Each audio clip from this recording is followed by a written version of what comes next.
Assalamualaikum everyone. I hope you're doing well. I think I'll just start off with a little bit about myself. My name is Samin. I work as the executive director for Child Rights NGO. We've been functioning since 2012, and I've joined on recently. It was like 2, 3 years back. Child rights is something I'm very, very passionate about. It started somewhere when I was practicing, actually. I remember this was the last case, difference aap nahi bana sakte jitna I would essentially like to make. There was a 9-year-old girl who had been raped and murdered by this neighbor of hers who also ran the local Kiryana store. And it was at that point, individual case, we need to work as an overall situation where we try to counter violations of children's rights throughout the country rather than just focusing on one thing.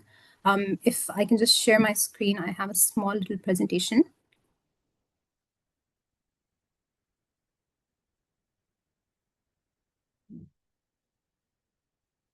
There. So when we talk about children's rights, there's a lot of them, and I will get into a few of them as we go down. But I want to start with 3 basic facts. हमारे मुल्क में 26 million बच्चे हैं who cannot go to school. We are privileged. We have the option to say कि जी आज हमने जाना नहीं है. But ये जो 26 million हैं, इनका ये issue है कि they simply cannot go. या तो इनकी शादी हो जाती है, या फिर इनको मजदूरी करनी पड़ती है, or it's not safe enough for them to go. Safety is an issue that plagues all of us. We know कि safety related क्या concerns हैं. Secondly, a child as young as 10 years old can be arrested in Pakistan. A 10-year-old child is nothing. I think I was 13 when I got my first phone. To imagine someone younger than that being arrested for something, it brings in the question of, do they actually have the menswear to commit a crime? But that's something we'll get into a little later. Thirdly, is something that we're all very, very aware of, but I feel like over time we sort of forget it. In 2018, a 7-year-old girl, Zainab, from Kasur, was abducted, raped, and murdered. And it wasn't until she had actually died that the government passed a law that said कि जी अगर इस तरह की situation होती है तो within 2 hours respond करना है. 2 घंटे एक missing बच्चे के लिए. और उस point पे आने के लिए भी हमें एक rape और एक murder चाहिए था. So हम बार बार सुनते हैं कि जी Pakistan has laws, which we do. We have really good laws. But our kids are still not protected. And iska problem is not that हमने legislative side पे हमारा कुछ missing है. Legislatively, we have passed countless laws and very, very productive laws, which are progressive as well, because they were passed at a time where maybe बाकी मुल्कों में उस तरह की progressive legislation नहीं थी. So the issue that comes into play in Pakistan is that there is an implementation gap. This is something we hear across the board, and it is very, very true for children's rights especially.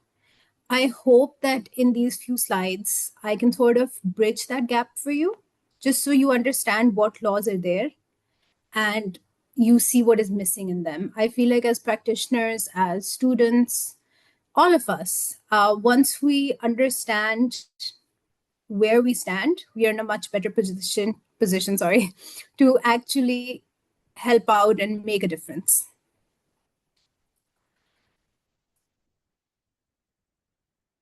So we're covering this in 3 areas. The first is going to be the why. So what are children's rights and why do they matter? Then what those rights are, which will be the what. And lastly will be the problem that we currently face, which is the implementation problem. So rights are inherent. Okay? The state does not give them to you. From the moment you are born, you have rights that exist. The reason children and women as well have special rights is because they don't have the same social protections that others may have. So maybe a woman's social understanding or social protections are weaker than those for a man. And similarly, a child's social protections are very, very low because majority times though they're not listened to. Because of this, children have special rights. And children's rights are a duty on all of us to protect them, because for the state, this is a legal responsibility, which is owing from their international commitments. And for all of us, it's a moral responsibility because children are different. We need to remember that many adults nahi hote. These are actually human beings who have limited understanding and a limited scope of functionality, which is why they need that added push. In Pakistan, our very understanding of a child is a little different. Under the law, if you talk socially, to a child is someone in a whole other context, right? For us, we don't consider anyone who's not married a child.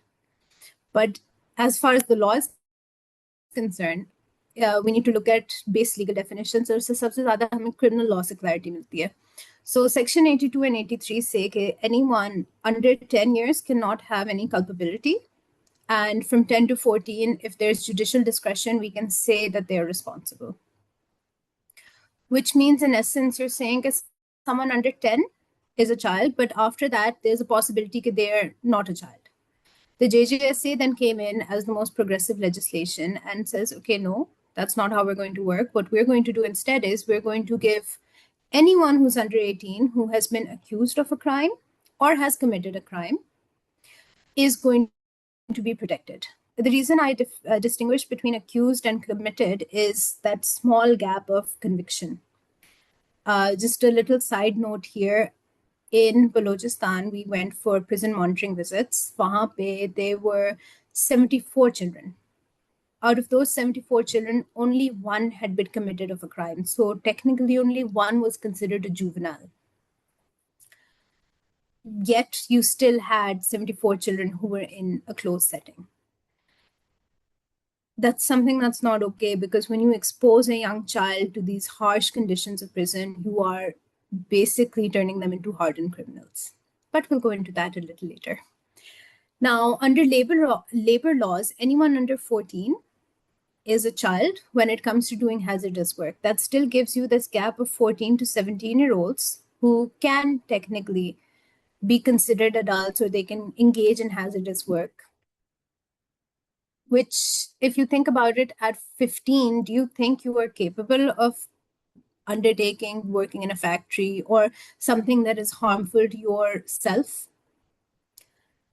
As is my opinion on it.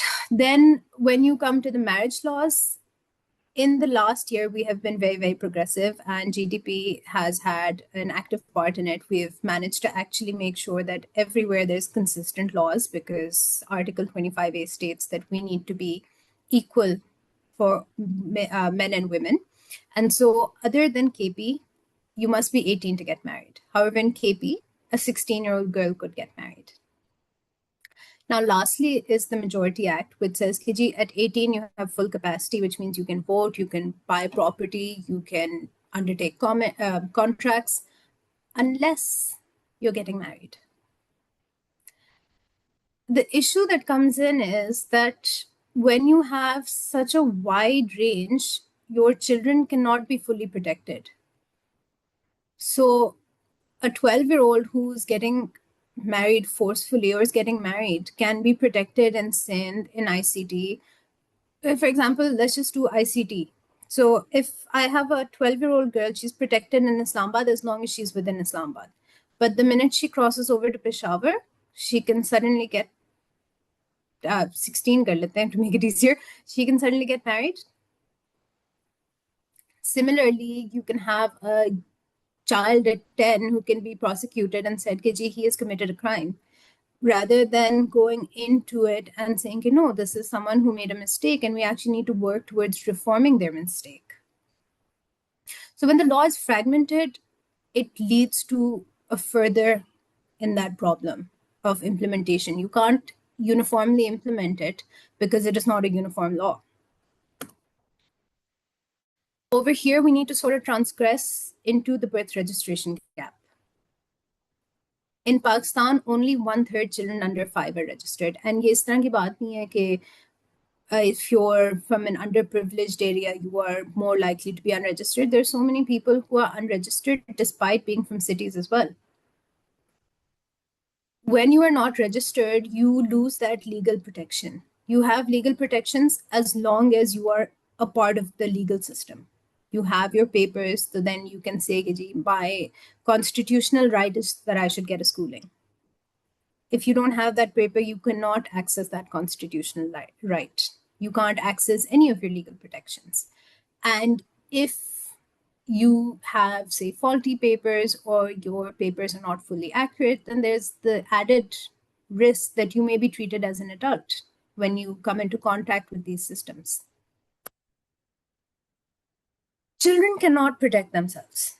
We know they can't protect themselves. So they have to rely on the adults and the institutions around them. And it is important for the institutions and for the adults around them to actually help them out and protect them from situations that are unavoidable for adults, but avoidable for adults, but unavoidable for children. Now, before we go further into it, I think this is something that interests a lot of us, and it's understanding what abuse is. We talk about violations and abuse constantly. It's all over the place, but we don't fully understand what exactly is abuse because it's so normalized. Physical abuse, we know कि अच्छा ठीक है, किसी को मारा, किसी को पीटा, जलाया, कुछ कर दिया, ये जी abuse हो गया. Yeah, sexual abuse as well, we understand, अच्छा ठीक है, it's understandable. But abuse is not restricted to these categories. There's emotional abuse. There is neglect when you fail to care for your child. That is neglect. And we do neglect our children. We see children begging on the streets, we are neglecting them. This also leads to economic exploitation. हम सब कहते हैं कि जी mafias हैं, बच्चों को पैसे नहीं देने चाहिए, ये नहीं करना चाहिए, वो नहीं करना चाहिए, rather than dealing with the problem at hand, which is providing them with that safe space. Online abuse has been readily increasing. And especially now, when due to all of the economic environment, we've got so many children studying from home, you've got Zoom classes happening, Google Meets and Teams and all of that. इस सब में आपने एक वो space भी दे दी. COVID के दौरान we saw this online abuse really went up. And similar things happen every time. And with how we are progressing, we are shifting to a more online structure. So there is a higher risk for these things. One of the kinds of abuse that we don't realize is witnessing violence. जब एक बच्चा देखता है कि उसके घर पे सारा वक्त चीख रहे हैं, मार रहे हैं, they are a victim of abuse as well, but without realizing that they're a victim of that abuse. This abuse then later on stems into a mindset of criminality, which can lead to them committing the same violations. So this is just a little bit about what a child is, why they need to be protected. In order to protect children, we have the United Nations Convention. ये एक international law का instrument है that is legally binding on Pakistan. We were the first Muslim country and the 6th globally to ratify this. When we did this, we said, KG, we are now committed to protecting our children. We want them to be well cared for across all areas. Parents, relatives, family, society, schooling, everyone's going to work together and we're going to protect our children. It's been 35 years. And ये commitment अभी तक हम fully fulfill नहीं कर पाए. We still have children being abused across the board. They live in poverty, they're in harmful situations, their protection needs are put secondary. There is no basic understanding that we need to work towards working for our children, despite us being bound to do so. So the UNCRC puts children's rights in 4 categories. It says that there's survival rights, there's development rights, there's protection, and then there's participation. All of these rights work with each other. You can't have Kiji, okay, I'm giving food, I'm giving shelter, and the child is going to be okay. The child needs to become an adult who is going to contribute to society to continue this cycle of rights. Uske liye their education needs to be focused on and their right to play. This is something that's very, very important. And jab hum especially labor ki taraf aate hain, to child labor, whether it's domestic or in non-hazardous work, we risk our children losing that element. अगर एक बच्चा healthy outlets नहीं avail कर पाएगा, parks नहीं जा पाएगा, streets में नहीं घूम पाएगा, तो वो सारी चीजें अपना चाइल्डहुड कभी एंजॉय नहीं कर पाएगा. And maturing too fast is not the solution. Then they'll be barely surviving. They will never be able to thrive fully. With these two rights, we know that we need to protect them. We protect them from abuse, from violence, from exploitation. One of the things that we often forget in Pakistan, especially, is the right to participate. As a child, you need to be able to participate in situations. You need to have your opinion brought to the forefront. You can't just have whatever is happening that concerns you, you never hear about it. You need to say कि जी हमें, for example, school के timings, you need to give that space. Maybe it's harder for children from a certain area कि school is starting at 9 in the morning. We need to take a stand and say कि अच्छा ठीक है, ये सारे बच्चे दूर से आते हैं, इनका स्कूल दूर है, हम इनकी सुन के इनको थोड़ी सी स्पेस दे देते हैं, 9 की जगह 10 स्टार्ट करते हैं. It's a very small example, but आपको जब day one से पता होता है ना कि my voice matters and what I am saying makes a difference, तो then you are more willing to partake in that society. आपकी society की ownership उस तरह से increase होती है.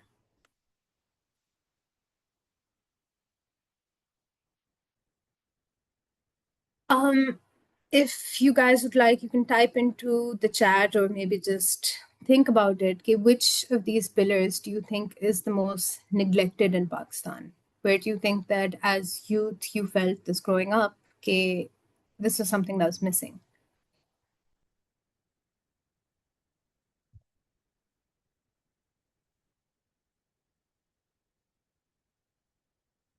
Don't give it a minute.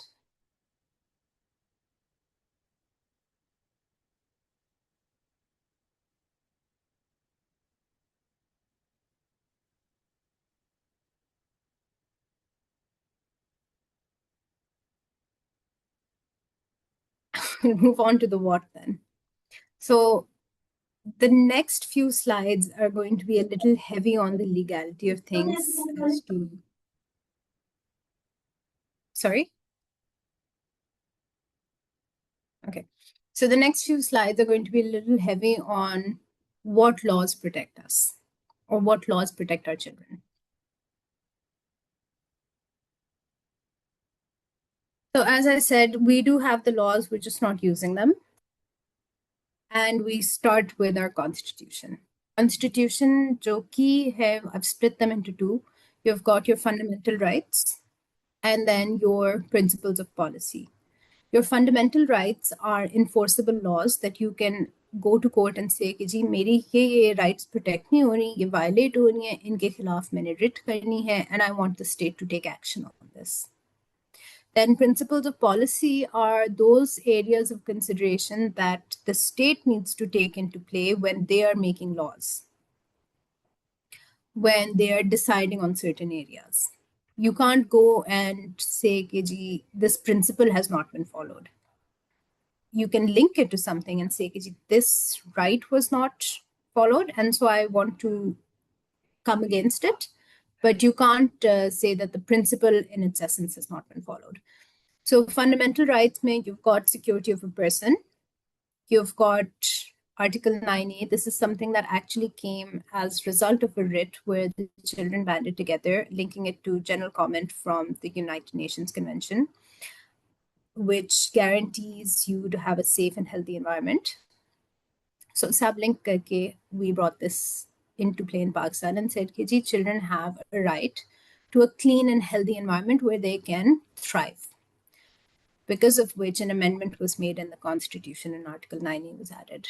Then there's prohibition of child labor, which is no child under 14 can be engaged in factories, mines, or other hazardous employment, still leaving that space of 14 to 17 for hazardous work. There's an inviolable dignity of man. You cannot violate a person's dignity or their sense of self. which then comes into the torture laws, whether it is for extracting information or for any other reason. The state keeps telling us that you cannot torture. Uske upar we've got our recent law as well from 2022. Yet we still have issues with fully enacting this, even in systems where they should be prevented. Furthering into the torture law, you've got corporal punishment laws that exist in Sindh and Islamabad. I'll get into those in a bit more detail, Abhi. Then there's the equality of citizens, a right to education, which is very, very important. Free and compulsory education from 5 to 16. See, over here we have contradiction in our practice as well. You say that a child needs to be educated until 16 years. However, after 14, they're allowed to work in hazardous environments nonetheless. वो जो 2 years का age gap है, who's counting that? Here you've got protection of family, the mother, the child. We've got some very progressive legislation on this as well. I think, if I'm not wrong, there's multiple breastfeeding acts throughout the country which say you can't advertise milk for infants in a way of preserving that family and the child. Then there's promotion of social justice, eradication of social evils, जिसकी वजह से हमारे certain laws हैं कि pornographic content नहीं आपने share करना, आपने केयरफुल रहना है आप किस तरह से चीज़ें कर रहे हैं, जो हम अपनी डिग्निटी और इन चीज़ों की बात करते हैं कि सोसाइटी में हम इस तरह की चीज़ें ओपनली ना करें, simply to ensure that it doesn't have a negative impact on the younger minds in our state. Then not being employed in situations that are against their age, so not having a child, and for me a child is anyone under 18. So a 16, 17-year-old working in such a situation where they're exposed to adult content or to situations that they cannot fully comprehend, which could leave a mark on them. Then there is the there's elimination of exploitation. ये भी हमारी fundamental rights में आती है, but इसको उस तरह से prove करना थोड़ा सा मुश्किल हो जाता है. So this becomes a principle of policy for us, that the state works towards eliminating all sorts of exploitation, whether it's economic, it's physical, sexual, or of any other kind. And then all citizens must be dealt with in accordance to the law, which means that no action is taken that is against them and their sense of self, which means you can't, I know it's a little problematic, but you can't take a child and put them in jail for something they don't fully understand. That's not fair on them. That's not fair on society as a whole. जब हम अपने बच्चों को इतनी छोटी as से छोटे-छोटे matters पे क्रिमिनलाइज करना शुरू कर देते हैं, they will never fully have that space to grow and become better individuals or to contribute progressively to society. Now, for national laws, you've got the Juvenile Justice System Act, which is one of the main laws that governs anyone under 18 who has come into conflict with the law. This is something that's very important, and this is something that not only children, that most of us don't know about. If there is a person under 18, be it a girl or a boy, you cannot put handcuffs on them. You cannot put them in any such situation where they are kept with adults. These are two very basic things. हमने इतने बार होता है जब आपके ये आते हैं police वालों के डाले आते हैं, वो बच्चों को स्ट्रीट से उठा के सबको अपनी गाड़ी के अंदर डाल के बड़े छोटे एक मिक्स में उन्हें लेके जा रहे होते हैं. They can't do that. The country's law keeps telling you don't do that. You are told कि उनको एक separate environment में रखो, उनको उनकी एज के हिसाब से रखो. हमारा माइंडसेट अक्सर ये हो जाता है कि नहीं, ये गलियों में घूमते हैं तो बहुत तेज हैं, इनको बहुत कुछ पता है. The point is कि उनको नहीं पता होना चाहिए. उनके साथ वो सारी situations होनी नहीं चाहिए from the get go कि वो इस तरह की किसी situation में आ सकें. वो हमारा failure है जिसको हम cover करने के लिए करते हैं. For anyone under 18, you're supposed to give them extra protection. You're supposed to focus on areas like diversion for them. Diversion basically basically is the concept that says कि rather than, जो हम गली मोहल्लों में देखते हैं कि वो अच्छा आपकी खिड़की टूट गई, चलो ठीक है, उसको किसी और तरह से बच्चे ने अपोलोजाइज कर दिया, बच्चे के पेरेंट्स आ गए, पेरेंट्स ने बात कर ली जिसकी खिड़की टूटी उनके साथ, ways to basically very easily you can say कि नहीं जी मेरी खिड़की टूटी है, मेरे criminal damage हुआ है, I'm going to charge the child. So your UNCRC and all international obligations and even your domestic obligations under the Juvenile Justice System Act encourage this, कि give children the space to be children. Now you've got a specialized commission, the National Commission on the Rights of the Child. They have the power to investigate such violations and they can compel the government to actually take action on these things. You've got your Zenab alerts, where the child must respond within 2 hours. You've got special provisions within the Anti-Rape Act. You've got special provisions in PICA that cater to child pornography, online grooming, and sexual exploitation. You've got the Trafficking in Persons Act. You've got your Employment Acts. You've got Bonded Labor Acts, even pledging a child as labor. In addition to all of this, in 2020, you've got your, sorry, what you call it?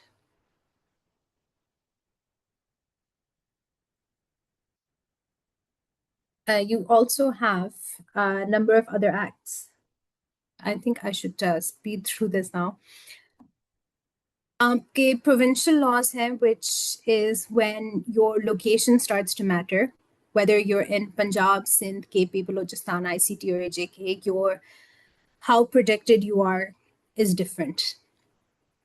This in itself is very, very problematic, because if there's no uniformity in how the law is applying to you, how do you protect your children then?